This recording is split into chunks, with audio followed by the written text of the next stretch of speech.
Assalamualaikum warahmatullahi wabarakatuh. Sekarang saya berada di Masjid Demak. Saya akan mengajak para sahabat jejak, para musafir untuk menjelajahi ke dalam Masjid Demak ini.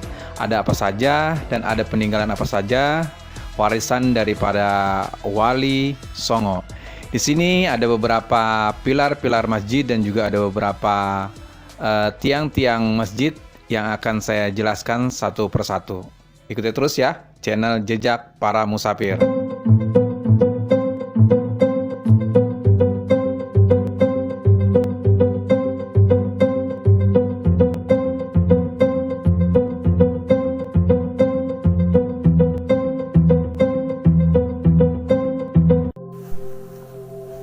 Berlokasi di pesisir utara Pulau Jawa, Demak merupakan sebuah kadipaten dari Kerajaan Majapahit.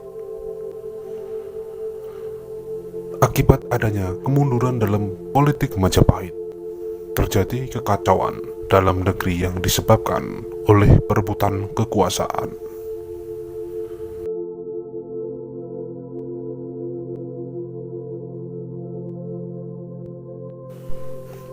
Karena lokasinya yang strategis sebagai jalur pelayaran, Demak tidak terpengaruh akan kekacauan ini dan menjadi daerah yang mandiri.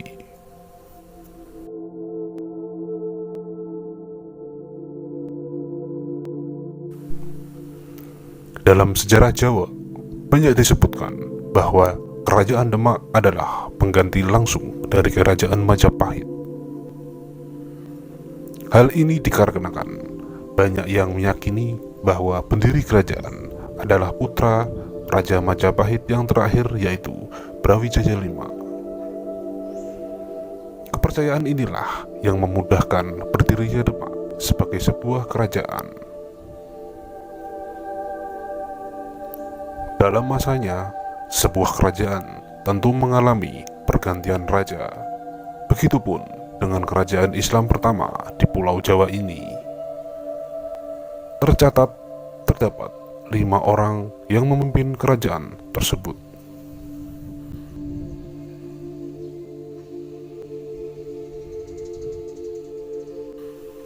Inilah raja-raja yang pernah menjadi penguasa Demak Bintoro.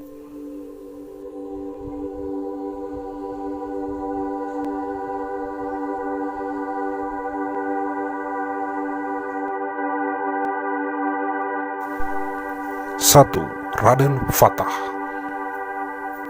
Menurut berbagai sumber, Raden Fatah disebut-sebut sebagai keturunan terakhir dari kerajaan Majapahit Brawijaya V bersama dengan seorang putri dari Campa. Raden Fatah memiliki 5 orang anak, yaitu Raden Patiunus, Pangeran Sekar Sedoeng Lepen, Sultan Trenggana, Raden Kanduhuran, dan Raden Pamekasan. Raden Fatah menjabat sebagai Raja Demak dengan gelar Senopati Jombang Abdurrahman Panembahan Sayyidin Palembang Panatagama. Terselip nama Palembang di tengah gelar dikarenakan nama kota tersebut merupakan kota kelahiran beliau. Raden Fatah memerintah Demak selama 43 tahun, diawali sejak berdirinya Demak sebagai sebuah kerajaan pertama Islam di Jawa pada tahun 1475 Masehi sampai turun tahta pada tahun 1518 Masehi.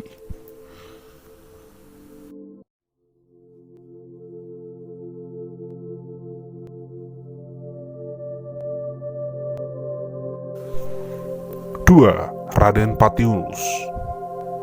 Raden Patiunus menggantikan ayahnya sebagai Raja Demak yang kedua dan naik tahta pada tahun 1518 Masehi. Nama lain dari Raden Patiunus yang juga dikenal luas adalah Pangeran Sabranglor. Hal ini disebabkan karena keberanian Raden Patiunus dalam memimpin armada laut untuk menyerang Portugis yang menduduki Malaka. Konon, Raden Patiunus adalah raja gagah dan berani.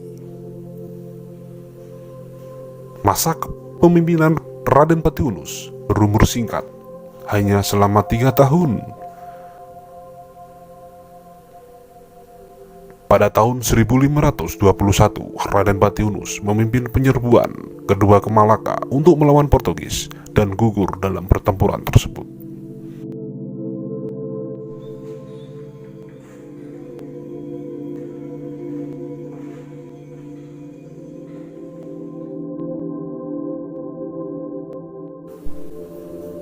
Tiga, Sultan Trenggana. Sultan Trenggana dalam silsilah kerajaan Demak dikenal sebagai pemimpin yang bijaksana dan membawa Demak mengalami masa kejayaan di bawah pemerintahannya. Wilayah kekuasaan Demak juga meluas hingga Jawa Barat dan Jawa Timur. Ia mengirimkan pasukan di bawah pimpinan Fathahillah pada tahun 1522 untuk mengusir Portugis dari Sunda Kelapa. Pada saat itu Portugis sedang berusaha menjalin hubungan dengan kerajaan Sunda, dan Sultan Trenggana berusaha mencegah agar Portugis tidak menguasai wilayah Sunda Kelapa dan Banten yang menjadi wilayah kekuasaan kerajaan Sunda. Keberhasilan mengusir orang-orang Portugis juga membuat Fathahillah berhasil menguasai Banten dan Cirebon. Setelah itu, satu persatu daerah kerajaan Hindu dan Buddha di Jawa Timur juga ditaklukkannya. Seperti Wirosari pada tahun 1528 Masehi, Tuban pada tahun 1528, Madiun pada tahun 1529, Lamongan, Blitar dan Pasuruan serta Wirosobo pada tahun 1541 sampai 1542.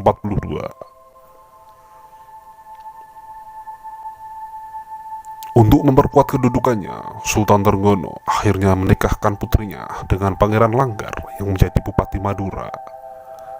Kemudian, putra dari Bupati Pengging yang bernama Tinggir juga dijadikan menantu dan diangkat sebagai Bupati Pajang.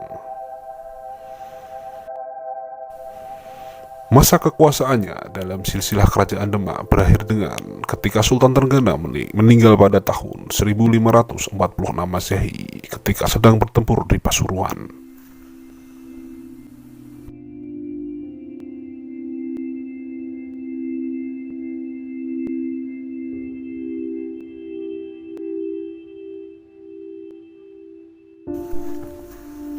Empat, Sunan Prawoto. Suksesi pergantian kepemimpinan Demak diwarnai sengketa antara Pangeran Surawiro dengan Raden Mukmin atau Sunan Prawoto. Persengketaan terakhir dengan terbunuhnya Pangeran Surawiro selepas pulang dari masjid usai menunaikan sholat Jumat pada tahun 1546 Masehi. Tampuk kekuasaan jatuh pada Raden Mukmin yang setelah naik tahta mendapat gelar Sunan Prawoto. Walaupun Pangeran Sekar Sedaeng Lepen atau Raden Kikin adalah anak kedua Raden Fatah, ia bukanlah putra dari permaisuri Raden Fatah. Pangeran Sekar adalah putra dari Srir, putri dari Bupati Jipang. Perebutan tahta dimenangkan oleh Trenggana. Prawoto membunuh Raden Kikin atau Pangeran Sekar untuk mendukung ayahnya. Sunan Prawoto sempat memerintah selama beberapa tahun. Ia lebih nyaman hidup sebagai ulama daripada sebagai raja. Karena kesibukannya sebagai ulama, satu persatu daerah kekuasaan Demak memisahkan diri dan berhasil berkembang bebas tanpa bisa dihalangi.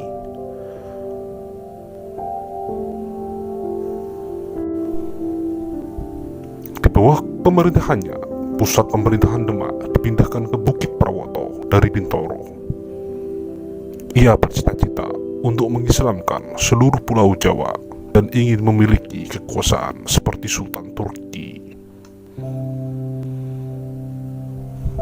Selama pemerintahannya hanya berlangsung selama 3 tahun dan berakhir karena dibunuh oleh Arya Penangsang yang membalas dendam atas kematian ayahnya, Pangeran Sekar Sedoenglepen.